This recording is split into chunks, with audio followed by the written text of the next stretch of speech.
Bonjour, bonsoir à toutes et à tous. Bienvenue dans cette session numéro 7 de l'Invivox Academy. Vous êtes en présence de Jérôme Leleu qui va animer toute la session. On va se donner 1 ou 2 minutes pour laisser rentrer les derniers retardataires. Je vous rappelle les règles de l'Invivox Academy. Un topo d'une vingtaine de minutes. C'est toujours propre, c'est toujours clean. Et surtout, le maître mot, c'est zéro blabla, zéro bullshit, que du pratique, que du pragmatisme. On a le plaisir d'accueillir Jérôme Leleu, le patron de Sim4Health, qui pendant 20 minutes va vous présenter la manière dont la simulation numérique bouleverse la formation des professionnels de santé. Et à l'issue de ces 20 minutes, Jérôme prendra quelques questions pendant une dizaine de minutes. Pour poser des questions, rien de plus simple. Vous connaissez tous le principe. Vous avez la partie Q&R, qui veut dire évidemment questions et réponses. Il vous suffit de cliquer sur l'icône, de poser la question et à l'issue du topo de Jérôme, au bout des 20 minutes, je sélectionnerai des questions et je les poserai directement à Jérôme. Les questions qu'on n'aura pas le temps de traiter, Jérôme les traitera en direct par email. Bienvenue sur la Invivox Academy, session 7. Bienvenue à tous, merci d'avoir une nouvelle fois répondu très nombreux à cette session qui s'annonce passionnante avec Jérôme Leleu. Il est 18h03, je vous propose de démarrer. Donc, 2 mots sur Jérôme Leleu et puis je m'efface.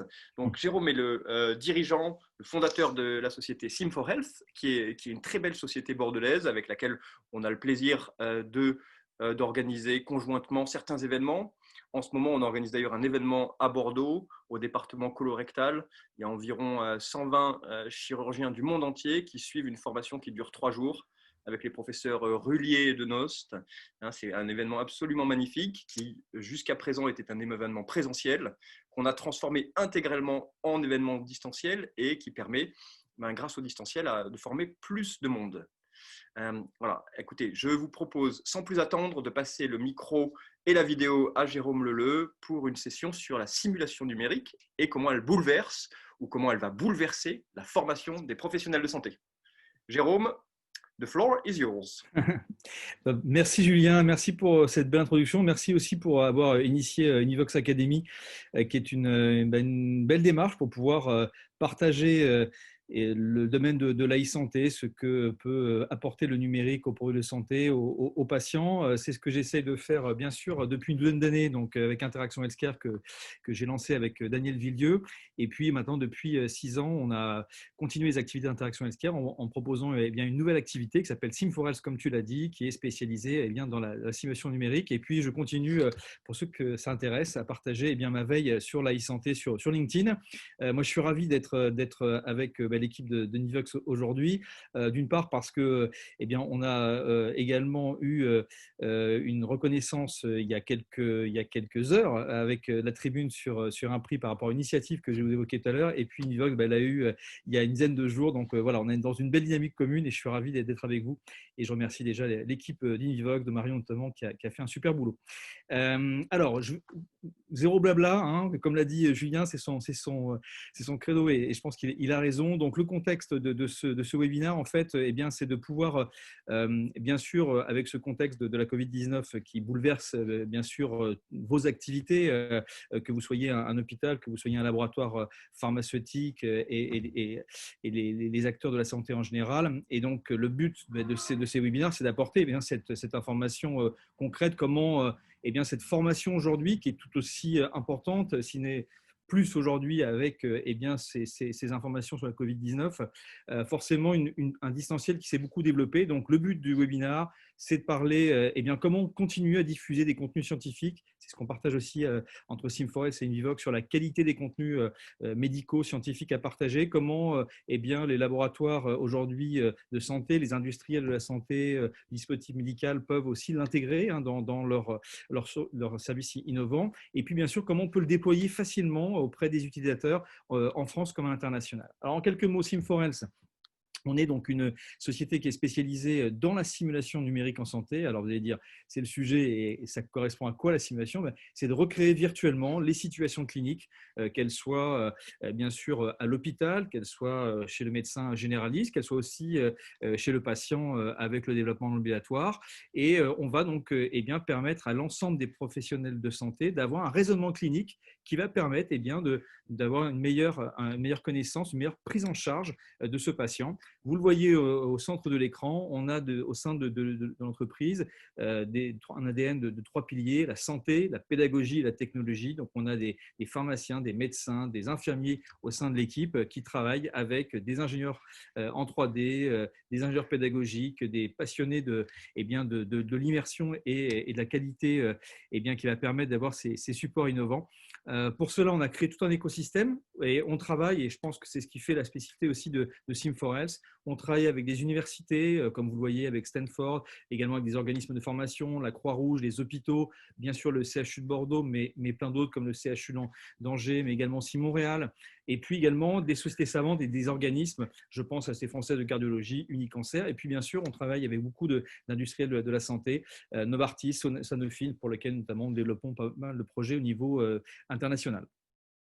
Pour cela, on a une plateforme qui s'appelle Medicactive et qui permet de diffuser tous ces contenus, qu'ils soient sur des tablettes, sur des ordinateurs, donc de manière très simple aujourd'hui, mais également aussi en réalité virtuelle, notamment avec HTC Vive, qui est le leader de la réalité virtuelle, notamment dans le monde professionnel, et pour lequel Sim4Health a un partenariat important et sur lequel aussi on se développe à l'international. Donc le but, c'est très simplement et forcément, comme pour Invivox, depuis maintenant un peu plus de 6 mois, on a une forte croissance de l'usage de la plateforme parce qu'on ne peut plus se déplacer, il faut accéder à des contenus et c'est le but de la plateforme Medicactive. On va en reparler tout à l'heure. Toujours pour être très concret, la simulation numérique, notre motivation, notre ADN, c'est de permettre une meilleure acquisition des connaissances.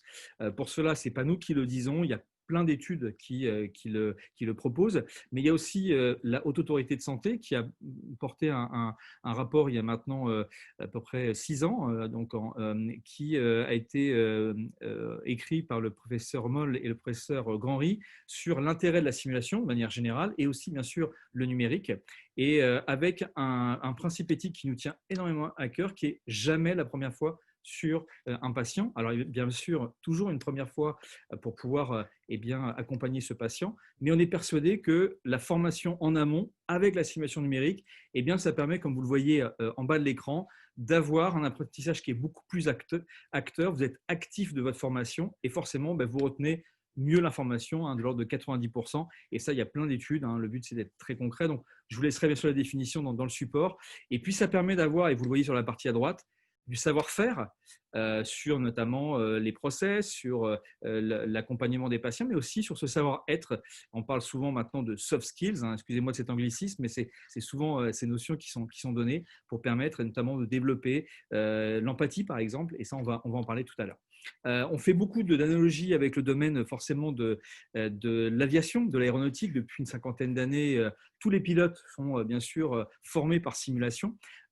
Et ce jamais la première fois sur le patient, elle est très en lien avec ce que peut faire l'aéronautique, qui forcément, avant de prendre le vol pour son premier vol, le pilote ne va pas vous annoncer qu'il n'a jamais fait de simulation. Au contraire, il en a fait des milliers d'heures avant d'être bien sûr opérationnel et en situation réelle.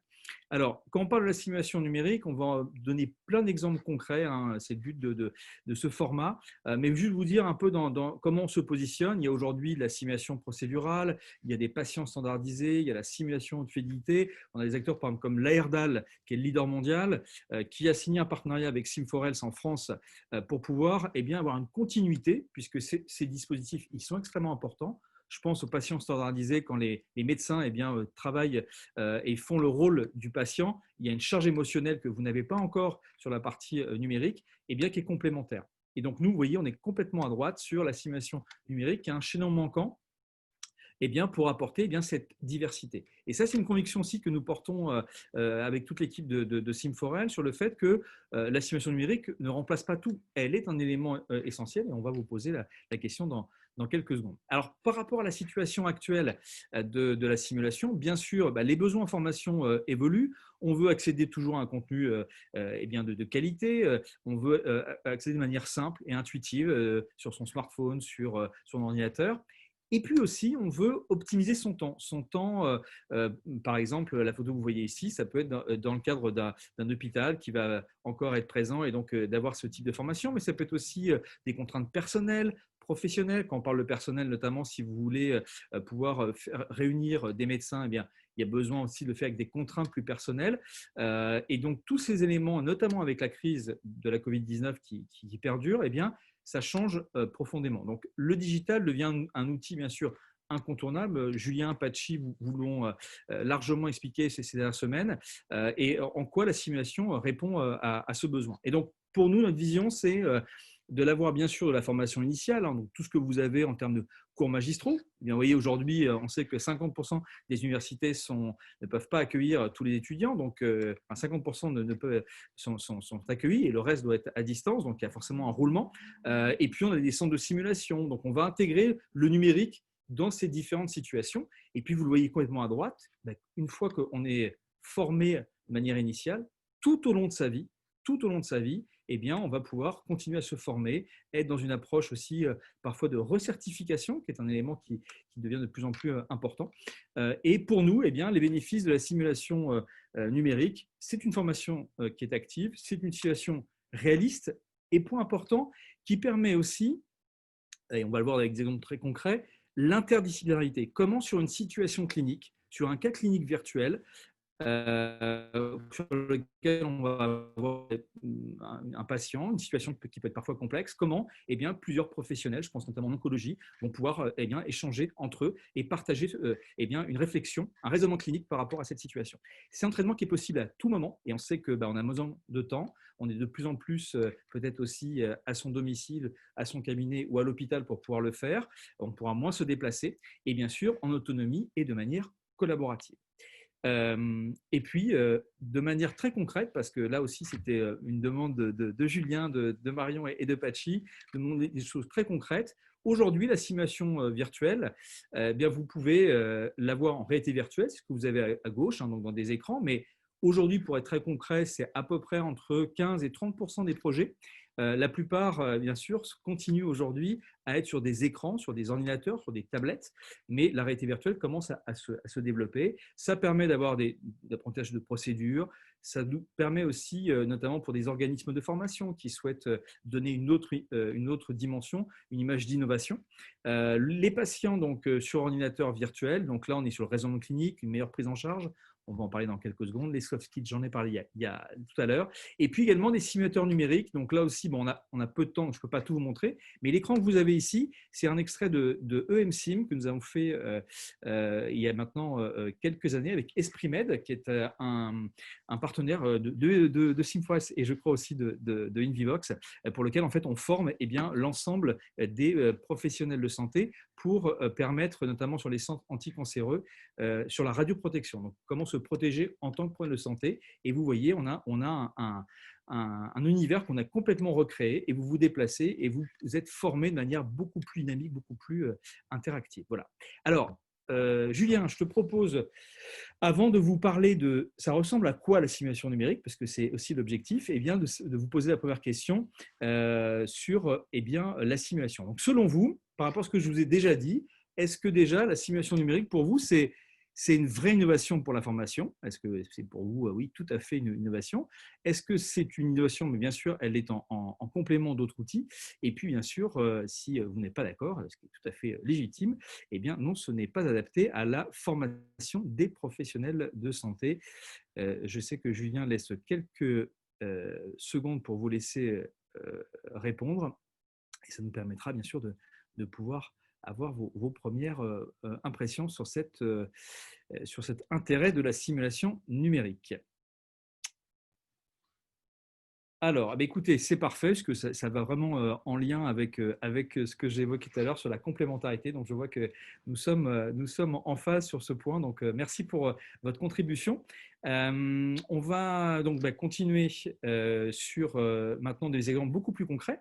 On a le plaisir aujourd'hui, moi je pense que vous l'avez vu, très heureux de participer à Invox Academy aujourd'hui et doublement heureux puisque on a eu le prix, la tribune, j'en parlais tout à l'heure, la tribune sur le Transformons la France, sur une initiative qu'on a lancée qui s'appelle Learn to Fight, qui a été également référencé par le ministère de la Santé et qui a pour objectif en fait de prendre en charge des patients ayant des symptômes de la Covid-19.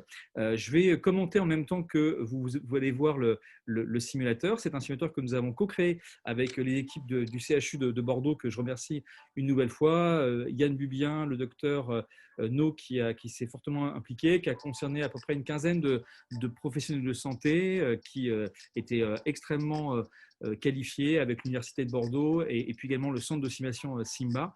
Vous savez que le CHU de Bordeaux était un des premiers à accueillir ces patients il y a maintenant plusieurs mois. Et donc, c'est l'exemple vraiment qu'on voulait vous donner, qui peut être très en lien avec toutes les pathologies que vous allez adresser, sur des pathologies chroniques, bien évidemment, où là, bien évidemment, vous allez avoir la possibilité de pouvoir montrer. Alors, j'espère que la vidéo se déroule bien pour vous.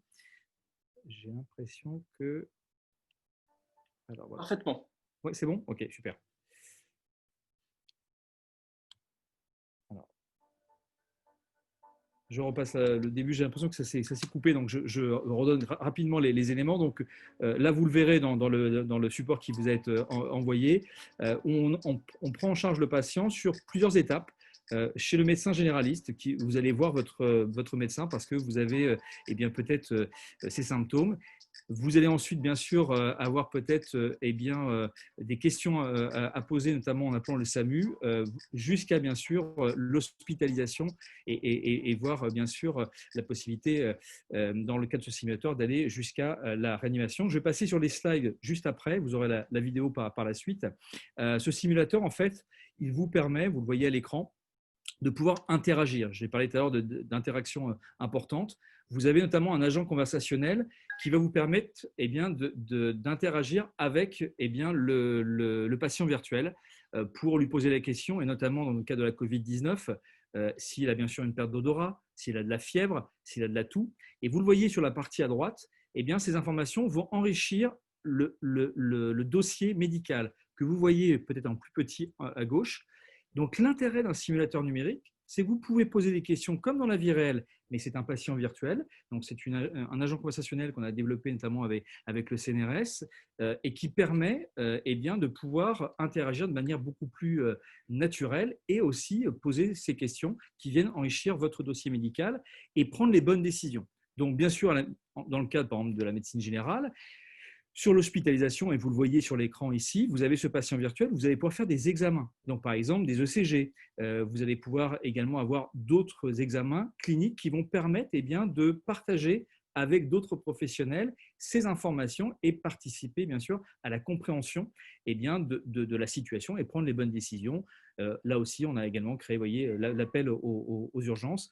Je passe rapidement pour tenir le timing, juste pour vous dire qu'il y a déjà plusieurs centaines de formations en présentiel, donc vous le voyez à l'écran, qui ont été notamment menées par le centre de simulation, avec bien sûr toutes les règles de sécurité comme vous pouvez le voir. Mais bien évidemment, et vous le verrez dans la vidéo, vous avez le lien juste en bas de cette slide, les témoignages par exemple de Yann Bubien, mais également aussi d'internes de médecine, le docteur No qui explique quel est l'intérêt, pourquoi ça fonctionne. Et vous verrez, cette vidéo, elle est passionnante parce qu'elle conclut sur un élément important qui est, après cette formation, après ce simulateur, les médecins présents ont dit « j'aurai une autre prise en charge de ces patients ». Donc, ça veut dire que l'interdisciplinarité, le partage d'informations qui est cher à Julien, ce sont des éléments que nous revoyons aussi dans ces simulateurs numériques que développe Sim4Health, où le partage d'informations permet d'avoir une autre prise en charge pour les patients que vous allez voir dans les jours ou les semaines à venir. Ce qui est passionnant aussi, parce qu'on est attaché aussi à l'innovation dans le système de santé. Et là, on a eu, dans le cadre de cette formation présentielle, beaucoup de besoins à distance. Et à distance, eh bien, il fallait former plusieurs dizaines de milliers de médecins. On a eu beaucoup de demandes de la part de l'URPS, des ARS, bref, tous les acteurs de santé pour pouvoir former. Et on a eu le soutien de la coalition santé qui réunit une cinquantaine de partenaires, la BPI, la PHP, mais également aussi des laboratoires et industriels de santé. Et dans le cas présent, c'est Mylan et Pfizer France qui ont décidé de soutenir ces diffusions de manière extrêmement courageuse, parce que ce qui est important, c'est de pouvoir permettre maintenant ces diffusions auprès de l'ensemble des médecins. Et nous sommes en train de le déployer en France à tous ceux qui le souhaitent. Donc, je vous invite à aller sur le site de Sim4Health si ce simulateur vous intéresse. Toujours dans les cas d'usage de la simulation numérique, la question que vous pouvez vous poser, c'est très bien pour mon organisation, comment je vais pouvoir l'utiliser? Eh bien, on a plusieurs modes d'utilisation. Ça peut bien sûr être tout en haut à gauche, la formation continue autonome. Dans le cas de la COVID-19, forcément, le développement de ne pas se déplacer vient énormément en premier lieu. Et donc là, vous pouvez le faire de manière autonome en vous connectant sur la plateforme Médicactive, mais vous pouvez le faire aussi toujours en formation continue en groupe, comme on a pu vous le montrer. Donc là, ça peut être dans le cadre de réunions régionales que vous allez pouvoir mettre en place. Et puis, bien sûr, la formation en groupe à distance, donc, à droite, vous le voyez. Et là, on a une croyance et un levier de développement pour Sim4Health aujourd'hui qui est très important, où beaucoup de nos clients, que ce soit des industriels de santé, mais également aussi des organismes de formation, des hôpitaux, font appel à nous pour pouvoir partager ces situations cliniques, ces simulateurs, vous le voyez sur la photo, à plusieurs, et donc d'avoir cette interdisciplinarité. Et c'est beaucoup de choses que nous sommes en train également de développer avec Invivox, sur lesquelles on partage beaucoup de choses. Et puis bien sûr, vous l'avez aussi en formation initiale et continue. Vous l'avez en bas, par exemple, lorsque les événements, les symposiums, les congrès vont reprendre, vous pouvez également l'intégrer, vous le voyez ici en bas au milieu. Et puis également la réalité virtuelle qui peut être aussi une dimension intéressante à pouvoir utiliser la réalité virtuelle de manière autonome, mais aussi à plusieurs, on va le voir dans quelques secondes. Donc des cas d'usage très clairs, des réunions interactives, vous le voyez ici, ça peut être la personne qui est debout peut être un key opinion leader, donc un KOL qui va donc mener cette réunion avec différents participants. Dans le cas présent, lorsque c'est présentiel, eh bien, vous le faites sur des tablettes et vous pouvez interagir. Et je m'arrête 30 secondes sur ce cas d'usage parce qu'on peut avoir peut-être des fois une perception que la simulation numérique va, avec cette notion numérique, déshumaniser la relation. Les gens vont être concentrés sur leur écran. Tous les retours qu'on a pu avoir, on a donc formé, je vous l'ai dit, près de 120 000 personnes, alors bien sûr à distance et en présentiel, mais sur le présentiel, on s'est rendu compte que 30% du temps était dédié sur l'écran, sur le raisonnement personnel, et 70% pour pouvoir échanger entre professionnels. Moi, j'ai assisté à des dizaines de réunions. J'ai pu voir, par exemple, sur des projets où il y avait un fond d'œil qui peut paraître très basique, et bien passer 40-45 minutes à échanger, parce que ce qui est important, c'est non pas l'élément ou le média numérique qui est présenté. Ce qui est intéressant, c'est la situation clinique qui est peut-être l'expérience d'une des personnes présentes dans la réunion et qui veut le partager avec les autres. Et donc ça, c'est un élément qui est passionnant. Et bien sûr, aujourd'hui, le faire à distance. Donc voilà, vous l'avez à l'écran de manière un peu plus précis, où la personne est seule dans son cabinet ou chez elle et va pouvoir, avec ses collègues, partager. Vous voyez, donc ici, dans le cas présent, c'est un examen clinique. On peut avoir des IRM, on peut avoir d'autres éléments médicaux qui vont permettre à chacun de partager l'information et de pouvoir comprendre quelle est la meilleure prise en charge. Alors, bien sûr, la réalité virtuelle, c'est aussi un des usages de la simulation numérique individuelle. Donc, vous le voyez, ça peut être dans un bureau, mais aussi en multigroupe. Donc, vous pouvez avoir des gens qui ne font pas la réalité virtuelle, mais qui le regardent. Mais aussi, on le verra tout à l'heure, d'être dans un univers virtuel où à plusieurs, on peut partager ces contenus. Le cas d'usage aussi de la réalité virtuelle, c'est le fait de le faire également en présentiel. Donc, on a une conviction là aussi avec les équipes d'Invivox, c'est pour ça qu'on a fait ce webinaire ensemble, c'est que le présentiel reviendra. On ne sait pas quand, on n'a malheureusement pas cette information et je pense que peu de personnes l'ont aujourd'hui, mais on sait que demain, le présentiel, qui est un élément important sur le partage d'informations scientifiques, médicales, et on sait que pour les congrès, c'est un élément important, eh bien, ça permet, vous voyez ici, d'avoir une simulation partagée avec le public, de voir une prise en charge particulière, un process qui peut être utilisé, mais aussi de pouvoir le tester en tant que tel, et là aussi d'avoir peut-être une expérience qui va continuer en rentrant chez soi et d'accéder via la plateforme par Médicactive à ces différents contenus. Je voulais insister sur, vous savez qu'avant-hier, donc le 13 juin, c'était la journée nationale du cancer du sein métastatique, pour lequel Sim4Health a fait une publication sur LinkedIn et sur les différents réseaux. On a fait un projet qui a été porté donc l'an dernier à l'ESMO Asia et qui permet notamment de travailler sur l'empathie. On est persuadé que la simulation numérique, ce n'est pas que les process, ce n'est pas que la prise en charge d'un patient avec les différentes thérapies, mais aussi de travailler, je l'évoquais tout à l'heure, sur les soft skills. Et là, le but, c'est de former des oncologues sur l'annonce du diagnostic, notamment en cas de rechute. Et donc là, vous avez un dispositif qui est en réalité virtuelle, qui vous permet de voir comment la patiente réagit selon que vous ayez un débit de voix trop rapide, avec des termes peut-être trop techniques. Et à partir de là, vous allez avoir même une expérience où la personne va être un petit peu avec une voix qui va s'étioler, vous n'allez pas trop comprendre, et la personne, en général, retire son casque en disant « mais je ne comprends plus ce qui se passe », et c'est le début de la simulation. On dit voilà ce que les patientes peuvent rencontrer lors de ce type d'expérience, et c'est extrêmement intéressant. On l'a créé avec des patientes, avec des problèmes de santé, des oncologues, et on est en train de le déployer là, dans plusieurs pays dans le monde, et également aussi sur tablette. Donc, vous voyez, on n'est pas uniquement dans l'usage de la réalité virtuelle, il peut y avoir une continuité d'expérience.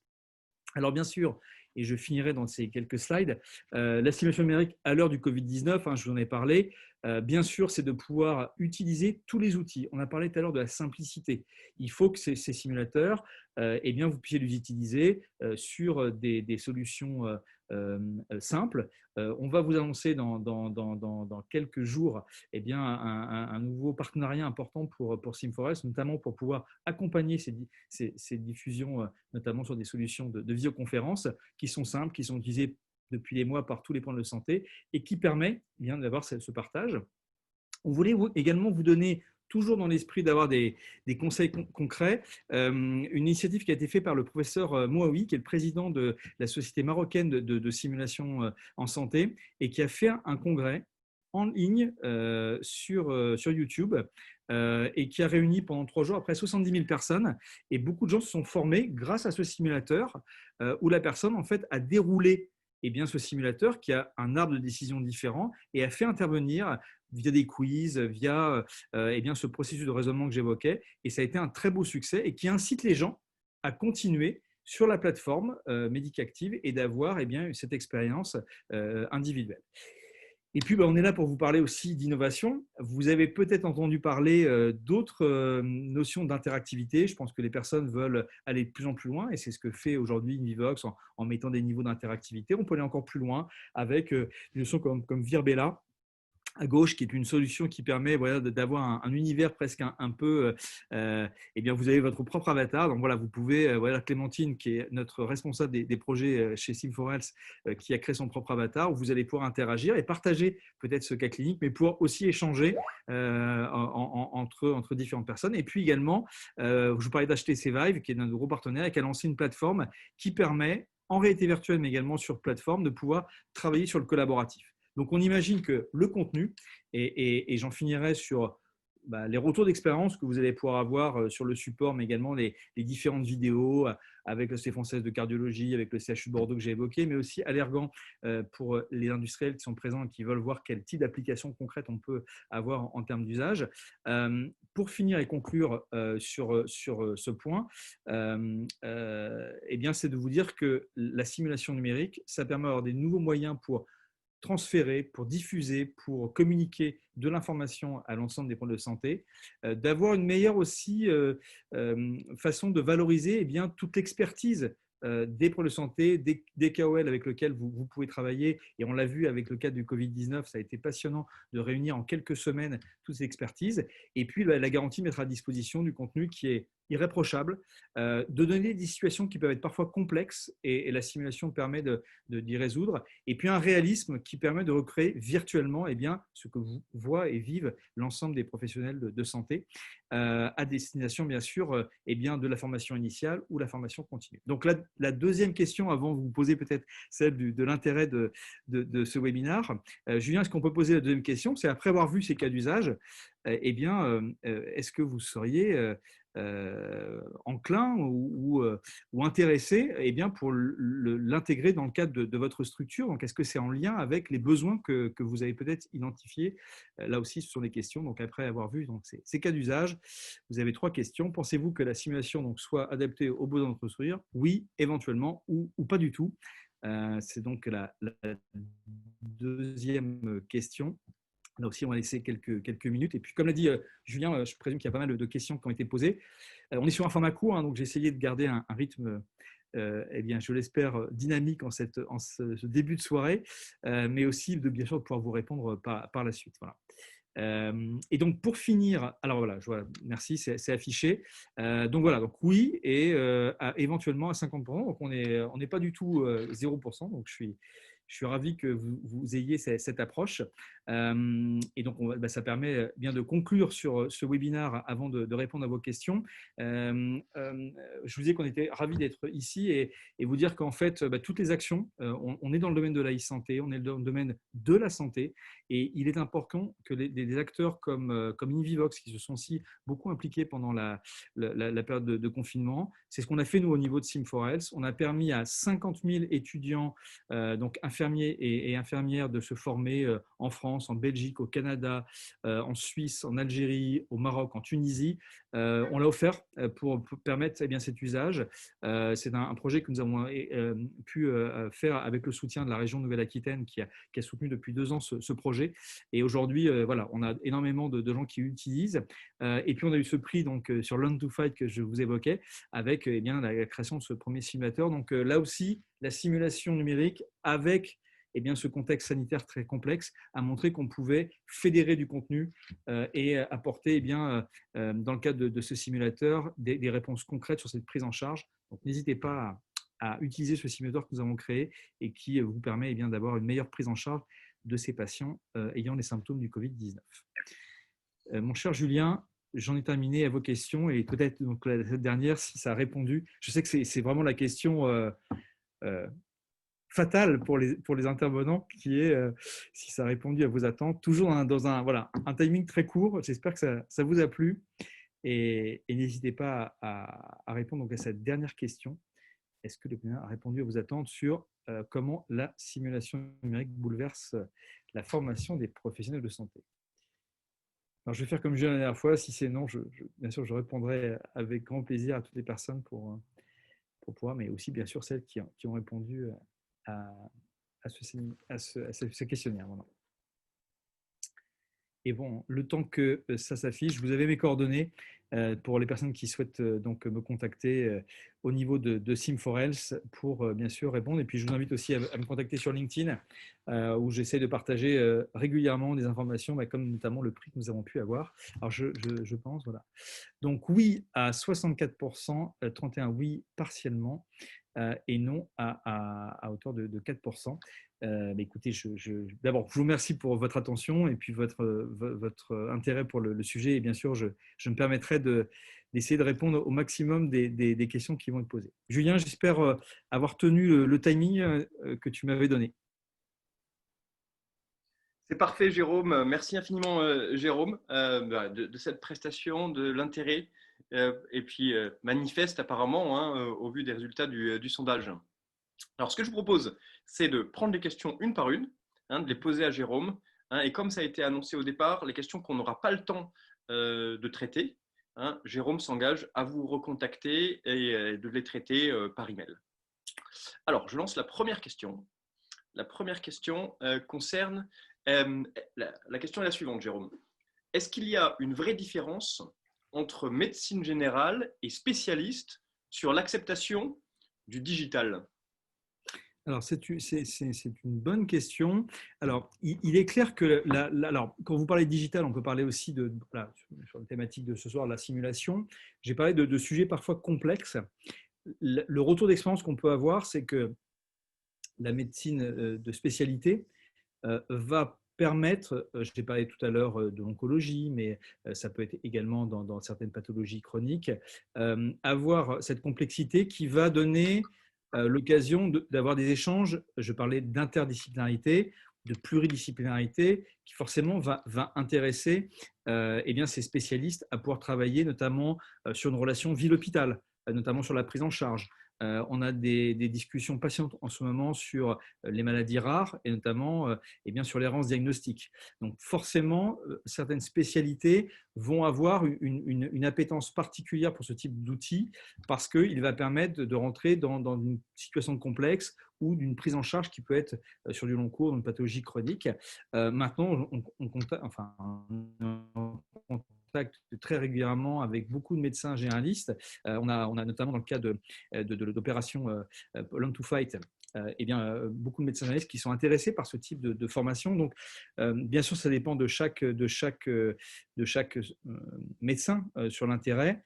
Le dernier point que je peux donner, c'est bien sûr la notion de temps. Et là-dessus, je pense qu'on partage, Julien, là aussi la même vision, c'est que le temps est très précieux et que, bien évidemment, la disposition de ce type de simulateur doit être rapide et l'intérêt doit être très fort pour que les gens puissent prendre du temps à le mettre en place. Mais au-delà de l'aspect complexité, l'usage peut être assez commun entre la médecine générale et la médecine de spécialité. Merci Jérôme. Une autre question de Emony. Quel genre de sujet slash scénario en rapport avec la Covid-19 pouvons-nous traiter par simulation numérique? Alors, c'est une question qui est très importante parce que je vous parlais tout à l'heure de la coalition Innovation Santé donc, qui a porté eh bien, la diffusion de ce simulateur. Celui de la Covid-19 qui a été développé, co-développé avec le CHU Bordeaux portait vraiment sur la prise en charge de ces patients qui avaient les symptômes de la Covid-19. Vous le voyez bien dans le système de santé, la problématique c'est que ça a écarté du système de santé beaucoup de personnes qui, notamment, on l'a vu dans ce mois d'octobre, octobre rose, beaucoup de patientes et de patients qui ne sont pas fait diagnostiquer euh, euh, ou des pathologies chroniques. Et on se rend compte qu'il peut y avoir une corrélation entre le Covid-19 et des pathologies chroniques. Et aujourd'hui, on est en contact avec plusieurs sociétés savantes, avec plusieurs laboratoires pharmaceutiques qui s'intéressent à cette prise en charge en se disant comment eh bien, on peut corréler des patients qui ont malheureusement le Covid-19 et on voit, et on le sait, des impacts, par exemple, pulmonaires aujourd'hui qui sont importants. Quel impact peut avoir sur des patients qui ont déjà ces pathologies chroniques avant que la Covid-19 n'apparaisse. Donc, et là, on a une multiplicité de simulateurs et c'est le but de Sim4Health dans ce simulateur qu'on met à disposition. On a créé également un outil qui permet aux professionnels de santé de créer eux-mêmes eh bien, ces déclinaisons en pneumologie, en cardiologie. Et donc, on peut, Julien, et je réponds précisément à la question, avoir des simulateurs qui vont avoir un niveau de granularité. On va avoir le Covid et la cardiologie, la Covid-19 et les symptômes en pneumologie avec toutes les possibilités de développement. Donc, c'est pour ça que on est persuadé, nous, que la simulation numérique, il y a un potentiel de sujets extrêmement important qui peut être développé. Merci Jérôme. Une troisième question. Est-ce que vous avez de l'expérience en dehors de la France avec cet outil digital? Ah oui, alors donc nous, c'est une des spécificités, c'est que on croit beaucoup, on parle beaucoup de souveraineté numérique en ce moment, et je sais là aussi qu'on partage beaucoup de choses avec Invivox. Nous, Sim4Health, aujourd'hui, on se développe là aussi fortement à l'international. On a par exemple des universités américaines avec lesquelles on travaille qui utilisent notre plateforme parce que, comme vous le savez, elles sont fermées ou peu accessibles en raison du Covid-19. Ça, c'est pour le côté, on va dire, universitaire. Et puis, on a aussi beaucoup de laboratoires et industriels de la santé qui travaillent avec nous sur des simulateurs qui sont développés parfois par l'entité française ou par l'Europe ou parfois le siège mondial, et ensuite pour le diffuser dans les différents pays. Donc, avec bien sûr les différentes langues. Donc, aujourd'hui, au niveau de Medicacti, notre plateforme de simulation numérique, on a à peu près 18 langues qui ont été développées. Donc, on l'a fait en Afrique, on l'a fait en Asie, sur lequel il y a beaucoup de développements, également aussi aux États-Unis. Donc aujourd'hui, c'est un développement qui forcément s'entend par l'international, et notamment avec cet outil qu'on a pu développer qui permet à des médecins de créer eux-mêmes certains types de simulateurs, et là aussi qui apporte une certaine excusez-moi de ce terme un peu là aussi anglais, de scalabilité, hein, qui est un mot qui est souvent utilisé pour les startups, donc permettre un usage qui va être de plus en plus important. Mais l'international, oui, est un élément important, et puis avec une qualité qui nous est qu'on remet surtout auprès des pôles de santé français, cette excellence française du savoir-faire médical qui est un élément très important. Voilà. Merci Jérôme. On va prendre peut-être une dernière question ou une avant-dernière au sujet. Comment est-ce que tu vois l'évolution de la simulation justement en réalité virtuelle? Alors, bon, je pense que on a répondu que tout à l'heure, la simulation numérique était bien une complémentarité. On l'a vu avec le partenariat qu'on a passé avec l'AERDAL pour montrer voilà, cette expérience qui doit être sur une sorte de continuum et enfin, pédagogique. Au niveau de la réalité virtuelle, on la voit d'abord de plus en plus collaborative. Alors bien sûr, vous l'avez vu sur les casques, il y a encore quelques années, ces casques étaient dans une configuration, il fallait installer tout un matériel particulier lié à un ordinateur assez puissant. Aujourd'hui, je pense notamment à HTC Vive, on a ce qu'on appelle des casques autonomes que vous emmenez presque comme une sorte de smartphone, mais sauf que forcément, vous l'avez sur votre tête et vous pouvez l'avoir chez vous. Vous pouvez l'avoir par exemple sur un lieu de formation. Et donc qui rend extrêmement mobile la formation. Ça, c'est donc un cas d'usage, je dirais, qui mélange l'intérêt du matériel et du contenu. Ça, c'est la première réponse. Et puis la deuxième, c'est que j'évoquais cette notion de collaboratif. On va être dans un univers, vous l'avez vu dans les dernières slides, on va pouvoir interagir et échanger sur une situation grâce à la réalité virtuelle. Je pense que c'est un élément qui est complémentaire. Vous ne passerez pas une journée entière avec votre casque, comme on peut le voir dans certains films de science-fiction. On n'y croit pas. On pense que c'est à un moment donné. Et je finirai peut-être sur ce qui a fait le partenariat avec Invivox depuis maintenant pas mal d'années, Julien, où cette partie compagnonnage qui était l'ADN d'Invivox et qui permettait, lorsque les gens pouvaient se rencontrer, d'avoir dans une période, dans une journée de formation, eh bien, peut-être à 15h15, de dire on va faire une expérience nouvelle qui est de mettre un casque de réalité virtuelle et on va pouvoir interagir. Vous avez vu des photos, on va interagir avec une personne et peut-être que l'autre personne, elle est à 600 km, elle est à Paris, elle est à Lille et elle va pouvoir être formée. Donc, on est persuadé que si c'est intégré de manière intelligente, le numérique doit avant tout servir à la cohérence sur le transfert d'informations sur les situations cliniques. Et c'est là, à mon avis, il y aura un développement extrêmement important, avec bien sûr un élément important qui est la baisse des coûts du matériel. Les casques valaient, il y a encore quelques années, 25 000 euros. Aujourd'hui, pour quelques centaines d'euros, vous avez des très belles configurations. Donc, on est persuadé là aussi qu'il y aura un usage de plus en plus important.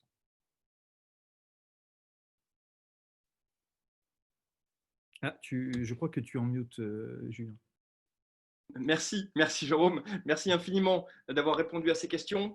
Les questions qui n'ont pas été traitées, on les envoie directement à Jérôme pour qu'il puisse vous répondre en direct.